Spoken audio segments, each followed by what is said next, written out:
Hello friends, स्वागत करता हूं आप सभी का अपना ही YouTube channel Bihar board 10th में। प्यारे बच्चे, आज मैं क्लास 9th का हाफ ईयरली एग्जामिनेशन सितंबर 2025 का 100% ओरिजिनल क्वेश्चन पेपर लेके आ गया हूं। प्यारे बच्चे, अब सारे बच्चे 24 सितंबर को क्लास 9th का संस्कृत का अर्धवार्षिक परीक्षा सितंबर 2025 का एग्जाम देने वाले हैं। तो अब सारे बच्चों के लिए क्लास काफ़ी इंपॉर्टेंट है। अब सारे बच्चे मेरे यूट्यूब चैनल पर नए हो तो चैनल को सब्सक्राइब कर लीजिए और बेल आइकन या घंटी ऑल प्रेस कीजिए। वीडियो को लाइक शेयर कमेंट जरूर कीजिए।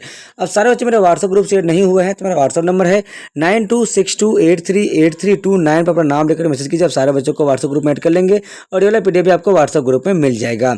अब सारे बच्चे यहाँ पर देख सकते हैं class 9th half yearly examination सितंबर 2025 का पेपर है। कक्षा 9th अर्धवार्षिक परीक्षा सितंबर 2025। आपका विषय जो है मेरे बच्चे आपका संस्कृत का विषय है और आप सारे बच्चों को 3 घंटा 15 मिनट का समय दिया जाएगा। आपका 100 नंबर का एग्जाम होने वाला है। विषय कोड आपका 105 रहने वाला है। मेरे बच्चे, अब सारे बच्चों के लिए यहाँ पे जो है निर्देश दिया गया, आप लोग निर्देश को पढ़ लीजिए। अब सारे बच्चों को मैं ऑब्जेक्टिव का यानी सेक्शन ए का जो है आंसर की बता दिया हूँ। अब सारे बच्चे ऑब्जेक्टिव वाला वीडियो नहीं देखे तो मैं उसका लिंक डिस्क्रिप्शन में दे दिया हूँ, तो आप जाए फटाफट से देख लीजिए। मेरे बच्चे, इस वीडियो में मैं आप सारे बच्चों को जो है सब्जेक्टिव का आंसर की बताने वाला हूँ, तो आप फटाफट से यहाँ पे देख लीजिए सेक्शन बी का आंसर की। चलिए, आपका सेक्शन बी में क्या बोला गया है, निम्नलिखित क्या बोला गया है आपका, तो देखिए अब अधोलिखित गद्यांशों को ध्यानपूर्वक पढ़कर उस पर आधारित प्रश्न के उत्तर निर्देश दीजिए, यानी निर्देश अनुसार दें। तो प्यारे बच्चे, आपको जो क्या करना है कि पहला नंबर का जो ना क या ख में से यानी अ या फिर ब में से आपको किसी एक का जवाब देना है। ठीक है, चलिए अब जो आपका दूसरा नंबर क्वेश्चन है फटाफट से आप लोग देख लीजिए क्या है। दूसरा नंबर क्वेश्चन क्या है बच्चे आपका, चलिए निम्नलिखित में से किन्हीं 2 प्रश्नों का उत्तर लिखें। आपको इनमें से किसी 2 ही प्रश्न का उत्तर लिखना है। बहन की शादी में 3 दिनों की छुट्टी के लिए अध्यापक को एक आवेदन पत्र संस्कृत में लिखें। या फिर दूसरा में आपका देखें, निर्धन छात्र कोष से 1000 रुपये प्राप्त करने के लिए अपने प्रधानाध्यापक को एक आवेदन पत्र संस्कृत में लिखें। या फिर आपको अपने मित्र को एक पत्र संस्कृत में लिखें, मैं विद्यालय में प्रथम स्थान प्राप्त करने के लिए अपनी तैयारी ठीक से कर रहा हूँ। उसके बाद देखिए आपका जो यहाँ पे चौथा नंबर क्वेश्चन है बच्चे आपका, तो क्या है, चलिए अपने वर्गाध्यापक को एक प्रार्थना पत्र संस्कृत में लिखे जिसमें वह वर्णन हो कि वर्ग नवम के छात्र एक चित्रांकन उपयोगिता करना चाहते हैं।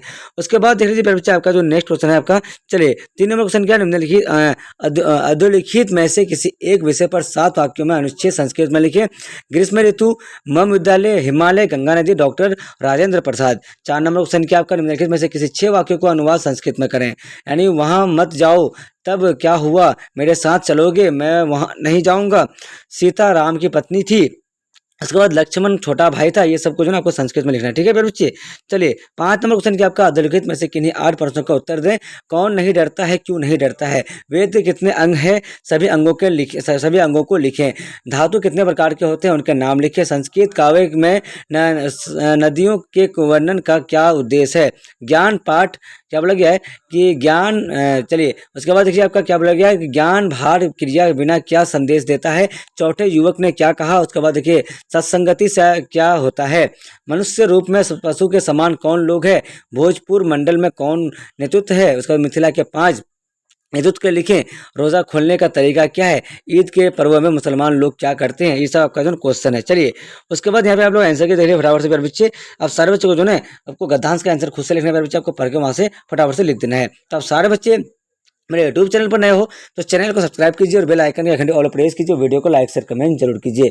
अब सारे बच्चे मेरे व्हाट्सएप ग्रुप से नहीं हुए हैं तो मेरा व्हाट्सएप नंबर है 9262838329 पर अपना नाम लिखकर मैसेज कीजिए। अब सारे बच्चों को व्हाट्सएप ग्रुप में ऐड कर लेंगे और ये वाला पीडीएफ आपको व्हाट्सएप ग्रुप में मिल जाएगा।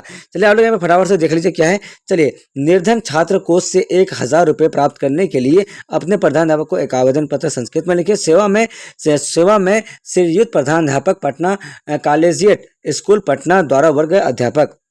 उसके बाद क्या विषय, आर्थिक सहायता हेतु माँ से सबसे निवेदन यह है कि मैं आपके विद्यालय की 10वीं कक्षा का विद्यार्थी हूँ, अत्यंत निर्धन परिवार का हूँ, मेरे पिता का निधन हो गया है, मैं अपनी पढ़ाई मुश्किल से चलाता रहा हूँ, मैं निर्धन छात्र कोष से कुछ आर्थिक सहायता चाहता हूँ, आशा है कि आप मेरे आवेदन पर विचार कर अनुकूल निर्धन लेने की कृपा करेंगे। इस कृपा के लिए मैं आपका जीवन भर आभारी रहूंगा और किसी प्रकार की शिकायत का मौका नहीं दूंगा।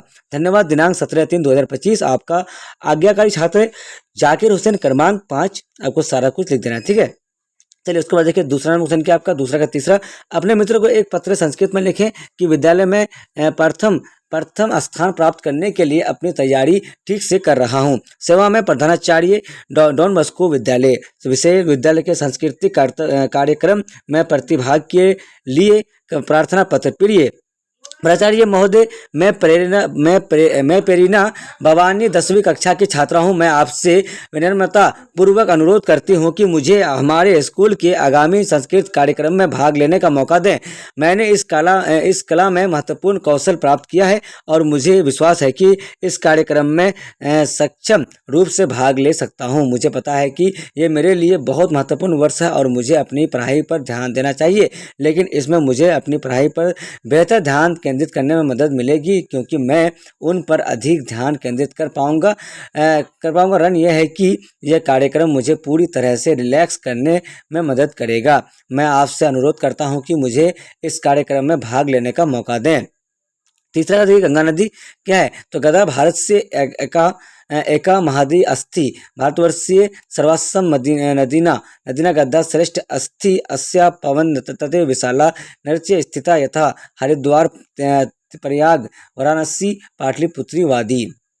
उसके बाद क्या कहता है? जलम अति पवित्रम अस्ति एवं हिमालयात पर्वत निर्गच्छति तथा पर्यागत आगत्य यमुना सरस्वतम मिलति भरतवर्ष जन गद्या जलस्य देवता पूजयन्ति विष्णु पाकम लात उद्धत गद्दा शिष्य शिखा द्वारे भूलाके प्रतिज्ञा प्रवहति इति भारतेना विश्वास गद्धा स्नान पापसन भवति। उसके बाद देखिए आपका क्या है? कहाँ वहाँ मत जाओ। चौथा का देखिए कौका, वहाँ मत जाओ।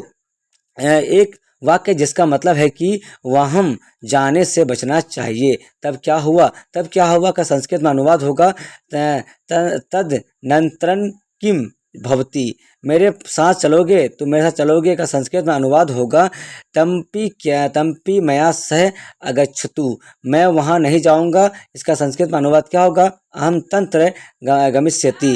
उसके बाद देखिए सीता राम की पत्नी है, इसका क्या हो जाएगा?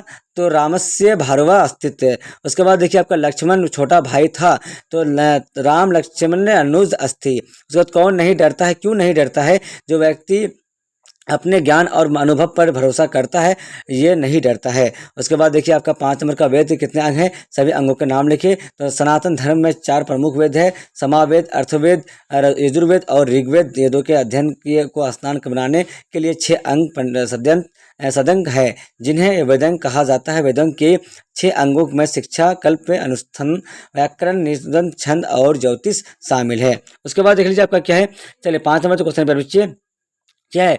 तो धातु कितने प्रकार के होते हैं, उनके नाम लिखें। तो धातु 3 प्रकार के होते हैं, लोह धातु, मिश्र धातु और अलोह धातु होता है। उसके बाद आपका जो गौ नंबर है, घ नंबर, तो संस्कृत काव्य में नदियों के वर्णन का क्या उद्देश्य है? संस्कृत साहित्य में नदियों का वर्णन मुख्य उद्देश्य इनका धार्मिक महत्व बताना होता है। नदियों का भगवान का स्वरूप माना गया है और कई नदियों को देवी के रूप में पूजा जाता है। उसके बाद ज्ञान भार क्रिया बिना क्या संदेश देता है? तो ज्ञान भार क्रिया बिना एक संस्कृत उक्ति है, जिसका मतलब है कि ज्ञान बिना क्रिया व्यर्थ है। इस उक्ति से यह संदेश मिलता है कि अगर ज्ञान को लागू नहीं किया जाए तो उसका कोई फायदा नहीं है। उसके बाद 6 नंबर देख लीजिए क्या है? तो सत्संगति से क्या होता है? तो सत्संगति से मनुष्य का जीवन सार्थक बनता है। सत्संगति से मनुष्य के व्यक्तित्व में निखार आता है और वह सद्गुणों से भार जाता है। सत्संगति से मनुष्य को कई तरह के लाभ होते हैं। उसके बाद 5 का जो नंबर देखिए, मनुष्य रूप में पशु के सम्मान कौन कौन है? तो मूर्ख व्यक्ति हमेशा गलत हरकतें करेगा, जिस वजह से उसके साथ रहने वाले पर भी संकट आ सकते हैं। आचार्य चाणक्य के अनुसार अनपढ़ व्यक्ति भी किसी वस्तु के समान ही होता है। आचार्य चाणक्य होते हैं कि ऐसे लोग सिर्फ संसार पर भार की तरह रहते हैं। आचार्य चाणक्य कहते हैं कि वे लोग कभी उपकार नहीं करते हैं। उसके बाद आपका रोज़ा खोलने का तरीका क्या है? तो रमजान के महीने में रोज़ा खोलने का तरीका है सूर्यास्त के समय इफ्तार करना, खजूर खाना, नमाज पढ़ना, हल्का और सेहतमंद खाना खाना। उसके बाद आपका देखिए लास्ट क्वेश्चन क्या है बच्चे? आपका 5 का जो लास्ट क्वेश्चन है, ईद के पर्व में मुसलमान लोग क्या करते हैं? तो ईद के दिन मुस्लिम लोग नमाज पढ़ते हैं, एक दूसरे को बधाई देते हैं और ज़रूरतमंदों को मदद पहुंचाते हैं। ईद के त्यौहार को भाईचारे और सौहार्द का प्रतीक माना जाता है। तो मेरे बच्चे, अब सारे बच्चे मेरे यूट्यूब चैनल पर नए हो तो चैनल को सब्सक्राइब कर लीजिए और बेल आइकन या घंटे ऑल प्रेस कीजिए। वीडियो को लाइक शेयर कमेंट जरूर कीजिए। मेरे बच्चे, आप सारे बच्चों को जो है मैं ऑब्जेक्टिव का आंसर भी पहले बता चुका हूं और इस वीडियो में आप सारे बच्चों को सब्जेक्टिव का आंसर भी बता दिया हूं। तो आप लोग फटाफट से जो है मेरे बच्चे आप लोग सब्जेक्टिव का आंसर के लिख लीजिए। और आप सारे बच्चे 24 सितंबर को क्लास 9 का संस्कृत का एग्जाम देने वाले हैं, तो अब सारे बच्चों को एग्जाम में हूबहू यही आने वाला है। तो इसलिए आप लोग फटाफट से आंसर के नोट्स कर लीजिए। और आप लोग मेरे व्हाट्सएप ग्रुप से ऐड नहीं हुए हैं तो मेरा व्हाट्सएप नंबर है 9262838329 पर अपना नाम लिखकर मैसेज कीजिए। आप सारे बच्चों को व्हाट्सएप ग्रुप में ऐड कर लेंगे और ये वाला पीडीएफ भी आपको व्हाट्सएप ग्रुप में मिल जाएगा। जब तक के लिए बाय बाय। हम लोग फिर मिलते हैं नेक्स्ट वीडियो में। Watching for thank you. जय हिंद, जय भारत।